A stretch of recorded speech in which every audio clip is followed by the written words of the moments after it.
High বন্ধুরা, আমি Rishita creation থেকে সুচরিতা বলছি। আমি অনেক দিন ভিডিও তোমাদেরকে দিতে পারছি না। কেন দিতে পারছি না অবশ্যই বলবো।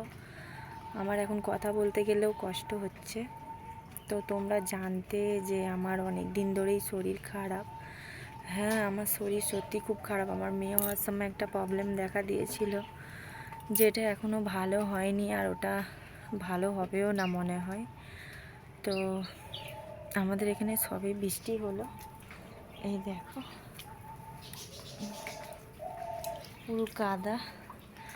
তো আমার শরীর খারাপ বলে আমি এখানে আমি বাপের বাড়ি আছি, বাড়ি ছিলাম না। ছোট মেয়ে নিয়েছে, ছেলে মেয়ে নিয়ে ছোটো তো কিছু করা যায় না। তো আমি এখানে আছি। তো আমার বাবারা এই বাড়িটাই থাকে এখন। তো ওদিকে একটা বাড়ি আছে, থাকে না, এইখানে থাকে। এখানে ফাঁকা জায়গা, ওই জন্যে থাকা হয়। এই যে আমাদের লেবু গাছ দেখো, পুরো উঠোনটায় লেবু গাছে ভর্তি হয়ে গেছে। আমি লেবু গাছের নিচেই দাঁড়িয়ে আছি, দেখো লেবু গাছের নিচেই দাঁড়িয়ে আছি। যেখানে সব আমাদের বাগান করা রয়েছে, দেখতে পাচ্ছ অনেক রকমের গাছ আছে। এই যে আমাদের পুরো উঠোনে লেবু গাছ। এ দেখো জল হওয়ার পরে একটু রোদ দিয়েছে। এখন বর্ষার আকাশ, তো এখন এরকমই হবে, কখনো বৃষ্টি কখনো আমি ওই জন্যে বৃষ্টিটা থামতে বলি একটা ভিডিও বানাবো। আমি তো ভিডিও দিতে পারছি না, তো ওই জন্যে ভাবলাম একটা ভিডিও বানাই। অনেক দিন ভিডিও দেওয়া হচ্ছে না শরীর খারাপের জন্যে, আমি তো উঠতেই পারছি না।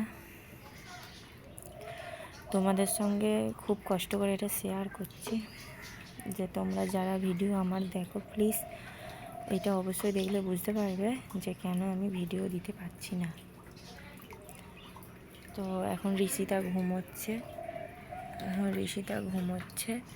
তো আমি এখন একাই ধীরে সুস্থে করে নিচ্ছি ভিডিওটা, উঠলে আর করতে দেবে না। আর আমার মায়েদের এখানে তো খুব কাদা, উঠোনটা দেখেছো পুরো কাদা, জল কাদা, যার জন্যে সে উঠলে জল কাদা ঘাঁটার জন্য ছটফট করে, কিন্তু আমি ঘাঁটতে দিতে পারি না। এই দেখো এগুলো সব আমাদের চাষ হয়েছে, দেখেছো এই দেখো এগুলো সব ওই তিতো পাতা, তারপরে উচ্ছে গাছ, কুমড়ো শাক, তারপরে পুঁই শাক, এইসব চাষ হয়েছে। যেমন লেবু গাছ, আমাদের উঠোনটা পুরো লেবু গাছে ঘেরা। এটা হচ্ছে ভাতে খাওয়া লেবু, দেখবে এই দেখো কাঁটা খুব, অনেক লেবু হয়, 4-5 হাজার করে লেবু হয়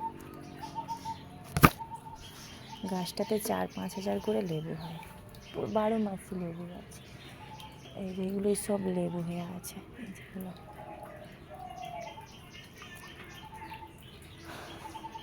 তো শরীর এতটাই খারাপ যে তোমাদের সঙ্গে ভিডিও বানিয়ে আমি দেবো সেটাও দিতে পারছি না। তোমরা দেখে নিশ্চয়ই বুঝতে পারছো যে আমার শরীরটা খুবই খারাপ। আর বেশি কথা বলতে পারছি না, আজকে এইটুকুনি। আমি পরে আবার আমার শরীর কিরম থাকে আর কি হয়েছে অবশ্যই জানাবো।